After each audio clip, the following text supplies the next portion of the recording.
Niagara falls வந்து US Canada பார்டர்ல இருக்குது. இது வந்து ரெயின்போ பிரிட்ஜ் 2 நாட்டையும் கனெக்ட் பண்ணுது. இந்த பில்டிங் எல்லாம் வந்து கனடாவில் இருக்குது. யூஎஸ்ல இருந்து பார்க்கும்போது நம்மளுக்கு தெரியுது. ஸோ இந்த நயகரா ஃபால்ஸ் தான் நார்த் அமெரிக்காவில் இருக்கிற மிகப்பெரிய ஃபாலாம்.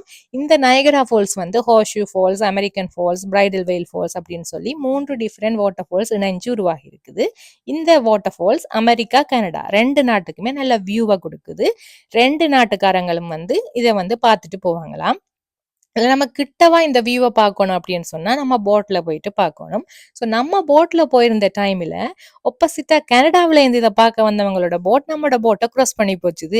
எனக்குண்டா என்னடா இது 2 நாட்டுக்காரரும் இவ்வளவு ஈஸியா மீட் பண்ணலாம் அப்படின்னு சொல்லி ஆச்சரியமா இருந்துச்சு. அதோட இந்த இவ்வளவு பேர் வந்து போற இந்த இடத்த எப்படிடா இவ்வளவு நீட்டா மெயின்டைன் பண்றாங்கன்னு சொல்லியும் ஆச்சரியமா இருந்துச்சு. நம்ம ஃபால்ஸுக்கு கிட்ட போனோம்னா காத்து வந்து ரொம்ப வேகமாகவும் அந்த வாட்டர் ஃபால்ஸ்ல இருக்கிற வாட்டர் எல்லாம் நல்ல ஃபோர்ஸாகவும் எங்களுக்கு வந்து அடிச்சிச்சுது. உண்மையை சொல்ல போனா கண்ணே திறக்க முடியல. ஆனாலும் நல்ல ரீஃப்ரெஷிங்கா தான் இருந்துச்சு. ஸோ பகல்ல இவ்வளவு வியூவை கொடுத்த இந்த வாட்டர் ஃபால் நைட்ல எப்படிடா இருக்கும் அப்படின்னு சொல்லி ஒரு கேள்வி வந்துச்சு. சரி நைட் வியூ வெம்பே பார்ப்போம் அப்படின்னு சொல்லிட்டு கிளம்பி போனேன். அங்க போய் பார்த்தா பகல்ல இருந்ததுக்கு சம்பந்தமே இல்லாம அமைதியா சாந்தமா இருக்குது.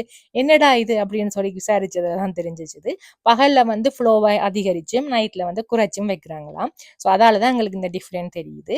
அதோட நாம் செய்த அதிர்ஷ்டமோ என்னமோ தெரியா நாம் போன டைம் வந்து இண்டிபெண்டன்ஸ் டே டைம். அதால யூஎஸ்க்கு வந்து தெரியற போல நல்ல ஃபயர் ஒர்க்ஸ் எல்லாம் வச்சிருந்தாங்க.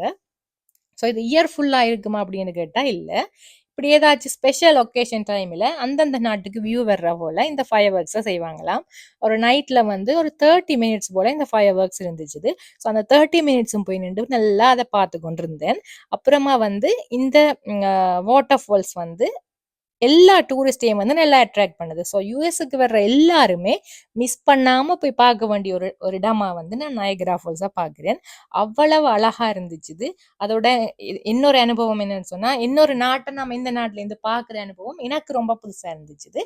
ஸோ நீங்களும் மறக்காம போய் பாருங்க. புது புது அனுபவங்களுக்கு சப்ஸ்கிரைப்.